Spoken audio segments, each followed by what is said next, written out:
Hi everyone, really good to see you today. Matthew Kennedy here for Module 9, Discussion Board Post 2, and we're talking about really summarizing mathematics, the development, and putting it all together. This is the last discussion board post of the semester. Thank you everyone for watching the videos, taking time to watch me, and really listen to my thoughts on the module findings. So the prompt is summarize in a paragraph or two something you could easily share with future students or a colleague, peer, friend about the development of mathematics from antiquity to modern day.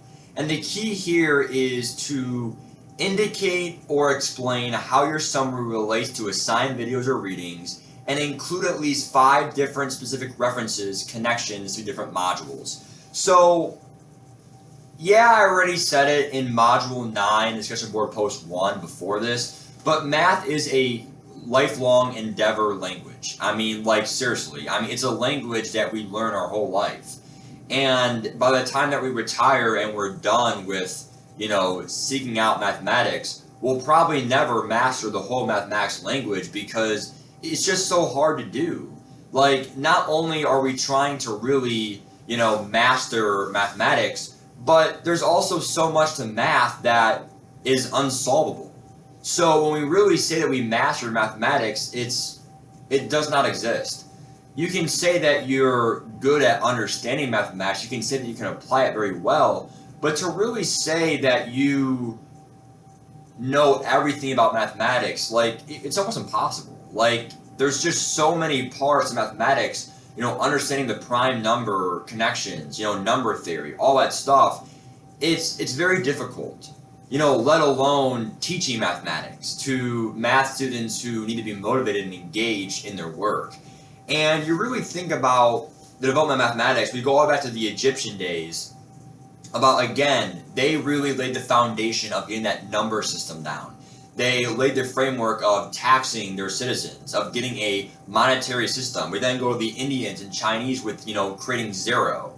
The first quadratic, equations that were solved, right, for the Chinese days for buildings. The Greeks were really the first people that said why in their mathematical reasoning. Archimedes with pi, and also a big part of Greek mathematics, again, was Euclid's Book of Elements, and how that was branched from the fifth postulate to non-Euclidean geometry. Algebraic development with symbols, and how we utilize symbols in our mathematical equations. And also coordinate systems with Descartes. Calculus, and how we have, again, the integral calculus versus differential calculus with derivatives, and how we can utilize calculus and branch that to particle speeds with velocity, acceleration, placement, which is just the normal function f of x, and of course non-Euclidean geometry, which really stemmed about taking, again, non-Euclidean geometry stemmed from Euclidean geometry. So the whole point of branching to all those different parts of mathematics is, if I were to share my future students, it's really, I'm trying to share to them that let's appreciate where math came from. Let's appreciate what the Egyptians did. When we see that number 0, let's appreciate India. When we see, maybe prime composite numbers, number theory, when we see, maybe the application of, axiom 2 from Euclid and the postulates, let's thank the Greeks for that with Euclid. Let's thank Archimedes for pi. Let's thank Leibniz. Let's thank, the whole particle speed. That's more, physics, but still velocity, acceleration, and, okay, I get a double derivative, which is really acceleration. You still need to know in context of a word problem, especially on the AP test or just in college, when we talk about that double derivative, what does that mean in context to the problem, the understanding for our students? And that's the big part of really understanding where math came from, is really there's 2 sides to it. It's not only layer upon layer upon layer, we can do more with it. Yeah, we have a number system, Now we're going to take that number system to India. We're going to create zero, create negatives. We're going to see that aspect of the number system. Then we go all the way to the Greeks. Okay, I have a number system. Now we have primes, composites. And then now we go all the way to present day, 20th century, 21st century. And now we have a number system. How can we prove cardinality of sets? And how advanced it gets. It's amazing, right? It's amazing how advanced math can get, right? And not only that with the foundation of math, but also it's also just how math really cannot be like we can't forget the foundation that existed in the past before we move on, right, to the future. So I really think the credit of the foundation of mathematics, it's referring back to the civilization, it's referring back to individuals such as Leibniz, such as Cantor, for some of these proofs. We can't forget what these individuals did in history, because we wouldn't be where we are. Pythagoras wouldn't be where we are today if it weren't for those mathematicians in the past. And that's really what it is. Are we really going to remember who did every little thing? Probably not. But as long as you appreciate, okay, just give me that formula.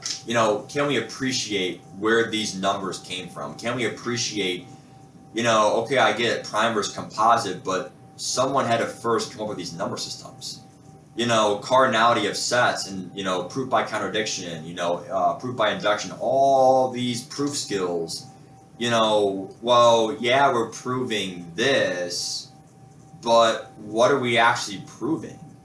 Well, we wouldn't be able to prove, why, well, let's just think of a good proof example, right? Prove why two evens, when you multiply them, it always equals an even, right? We couldn't even prove that claim if we never even created even versus odd numbers. We never even had a number system. So it's like, you see what I'm saying by that? So that's what math comes down to, is we have to understand where it comes from. And again, on a party note here, when it comes time for my future students, even my friends, colleagues who aren't really, as into math as I am, the one thing I'll say is I feel like there's a high association, a little stats reference for you. There's a high association between students who do well in math and students who have great foundational skills in their middle school, high school, algebra, geometry, trig, calculus, pre-calc. Like, students that excel in math have a great foundation in math. Students that may not do as well in math, maybe their algebra game wasn't, let's say that a student is not that great in algebra. Well, when it comes time for geometry, they might know what a geometric mean is. They might know what, the Pythagorean theorem is geometrically. But if you can't solve an equation for a square root of x, or if you can't solve a quadratic factoring and getting the roots, then how are you going to solve, right? If we go into pre-calc, I don't really care if you know the inverse sine. If I have a variable x in there, you might know that the inverse sine, is the cosecant. But when it comes time for, okay, well, I don't know how to solve for x though, algebraically. That's a problem. If we go to calculus, into differential equations, you have to manipulate the variables, x is on one side, y on one side before you do the integral on both sides. If you can't manipulate variables algebraically, forget it.